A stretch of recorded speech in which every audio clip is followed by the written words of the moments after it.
love peperomias. They are pretty, grow well indoors, and are a low maintenance plant. I currently have 4 in my collection, so let's go through them. First up is of course the Watermelon Peperomia. This cutie is a Peperomia caperata. This one that looks like the Watermelon Peperomia's little sister is the Peperomia Rocco Verde. It also has striped foliage. And lastly, the Peperomia prostrata, aka the string of turtles. Though they look a little different, the care routine is fairly similar, so let's go through it. First up is watering. Now I cannot stress this enough. Do not get your foliage wet. If you are going to bottom water one plant, please make it the Peperomia. They are very susceptible to rot both on the stem and the leaves, and top watering will absolutely cause issues over time. I bottom water mine weekly in summer and less in winter.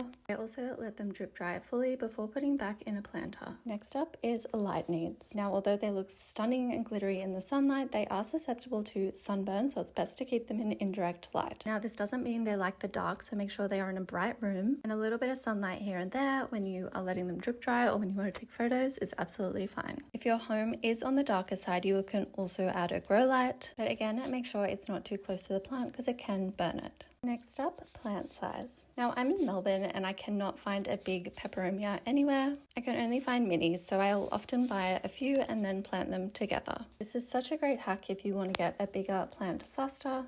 And it's a good idea to repot these anyway because they're often not in the best soil. Peperomia likes a well-draining soil. Opt for a peat-based one, or you can also get a cacti and succulent mix because this will also work well. Once your plant is established, you may notice it starts to flower. If you just got excited, don't, because the flowers are not that pretty. This little fuzzy sticky looking thing is the flower, and I tend to just drop them off because they suck lots of energy from the plant. For most peperomias, they'll come from the center of the plant, but for the string of turtle, it comes at the end of the vines. Whilst we're snipping, let's talk propagation. I find division of the plant or water propagation with a single stem works best.